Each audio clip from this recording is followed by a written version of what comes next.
Hello मेरे प्यारे 10th वाले बच्चों। तो आप लोग कैसे हो? मैं आशा करता हूँ कि आप लोग अच्छे होंगे और आप लोगों की पढ़ाई शानदार चल रही होगी। तो अब तक हम लोग ऑब्जेक्टिव टाइप क्वेश्चन में क्वेश्चन चैप्टर 6 तक देख चुके हैं। तो आज चलिए हम लोग चैप्टर नंबर 7 निर्देशांक ज्यामिति क्लास 10th के चैप्टर 7 से स्टार्ट करते हैं, जो कि बोर्ड के एग्जाम के दृष्टिकोण से काफी महत्वपूर्ण रहेगा। यहाँ पे सभी प्रश्न देखेंगे हम लोग यहाँ, जो कि बोर्ड के एग्जाम से दृष्टिकोण से काफी महत्वपूर्ण रहेगा। तो हम लोग यहाँ पे सबसे पहले क्वेश्चन नंबर 1 सॉल्व करने से पहले समझ लेते हैं।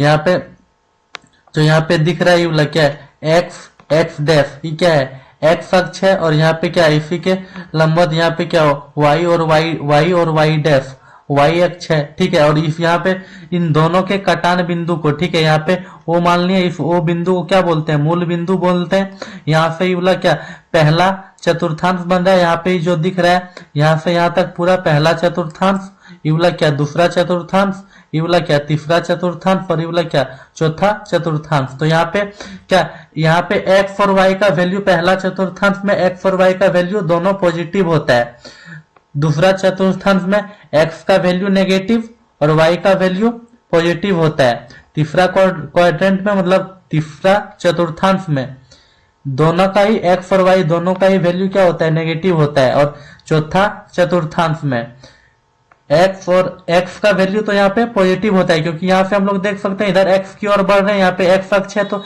एक्स की ओर बढ़ रहे हैं, तो यहाँ पे एक्स का वैल्यू कितना आ रहा है, प्लस में। और यहाँ पे इधर जब नीचे की ओर आते हैं तो एक्स का, यहाँ पे वाई का वैल्यू वाई एक्स पे कितना आ रहा है, माइनस में, तो ये वाला प्लस माइनस होगा। इसी प्रकार से इधर बढ़ते हैं तो ये वाला क्या प्लस आता है, इधर भी बढ़ते हैं तो प्लस, तो पहला वाला में तो दोनों प्लस होता है।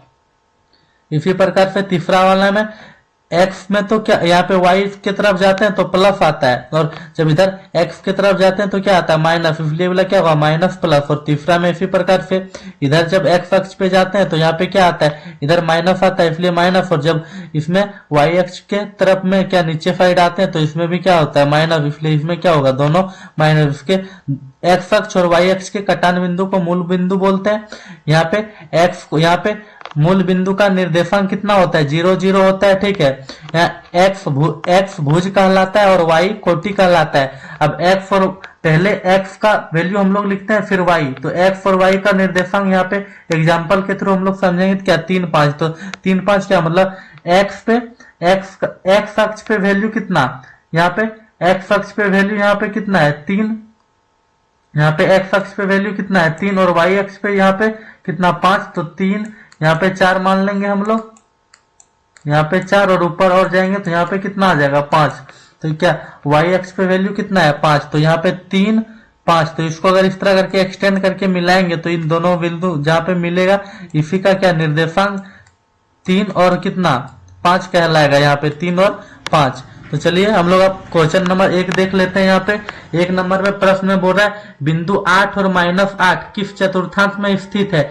तो पहला वाला एक्स का वैल्यू क्या पॉजिटिव है, एक्स का वैल्यू पॉजिटिव यहाँ पे आता है, यहाँ पे नहीं आता, यहाँ पे आता है। तो एक्स का वैल्यू पहला वाला क्या पॉजिटिव और दूसरा वाला क्या नेगेटिव, मतलब ये एक्स का वैल्यू है, ये वाई का वैल्यू है। तो क्या प्लस और माइनस, प्लस माइनस कहाँ पे आ रहा है, यहाँ पे नहीं आ रहा है, प्लस माइनस नहीं आ रहा है, प्लस माइनस नहीं आ रहा है, प्लस माइनस यहाँ आ रहा है। तो कितना चौथा चतुर्थांश इसका आंसर हो जाएगा। 1 नंबर का क्या हो जाएगा, चौथा चतुर्थांश, डी नंबर आंसर हो जाएगा इसका।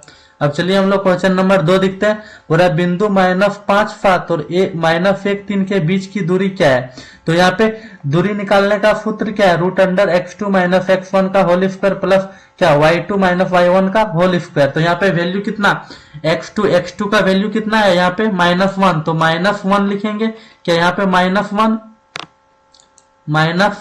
-1, ठीक है। और x1 का वैल्यू कितना है, x1 का -5, तो माइनस और यहाँ पे माइनस मिलके कितना हो जाएगा, प्लस का 5, और क्या इसका स्क्वायर हो जाएगा। और इसी प्रकार से फिर प्लस, यहाँ पे क्या y2 का वैल्यू कितना है, y2 का वैल्यू 3, तो यहाँ पे 3, और फिर क्या माइनस y1 का वैल्यू कितना है 7, तो माइनस का 7, तो यहाँ पे क्या, और रूट है तो पूरा पे क्या आ जाएगा, रूट आ जाएगा पूरा पे। तो यहाँ से सॉल्व करेंगे हम लोग, कितना आ जाएगा, माइनस का 1 और प्लस का 5, तो कितना हो जाएगा, प्लस का 4 का स्क्वायर, और यहाँ पे फिर प्लस कितना, प्लस का 3 और माइनस का 7, तो कितना माइनस का 4। लेकिन -4 का जब स्क्वायर करेंगे तो क्या प्लस में ही आएगा, तो रूट अंडर पूरा आ जाएगा यहाँ पे। तो 4 का स्क्वायर 16, और फिर यहाँ पे भी -4 का स्क्वायर 16, तो कितना आ जाएगा यहाँ पे रूट आ जाएगा रूट 32। और रूट 32 को कितना लिख सकते हैं, 16 इंटू 2 लिख सकते हैं हम लोग इस प्रकार से। यहाँ पे 16 का तो निकल जाएगा कितना, 4 निकल जाएगा, और √2 का नहीं निकलेगा तो रूट के अंदर ही रह जाएगा 2। तो इसका आंसर कितना 4√2 आ जाएगा, 4√2 डी नंबर आंसर हो जाएगा इसका। अब चलिए क्वेश्चन नंबर 3 हम लोग देखते हैं। और बिंदु इतना और इतना किस चतुर्थांश में स्थित है, तो क्या दोनों माइनस में आ रहा है, तो दोनों माइनस में कहाँ पे था, यहाँ पे देख सकते हैं हम लोग, क्या दोनों माइनस में किसमें था, तीसरा चतुर्थांश। तो इसका आंसर क्या हो जाएगा, तीसरा चतुर्थांश।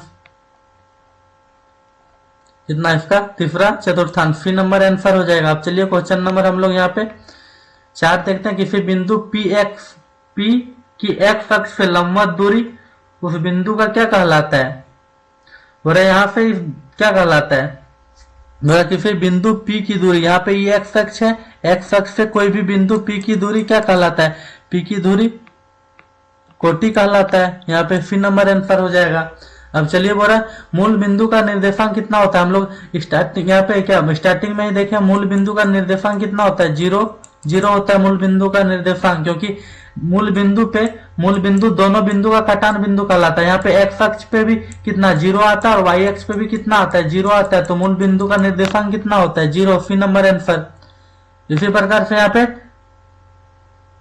6 नंबर प्रश्न बोल रहा है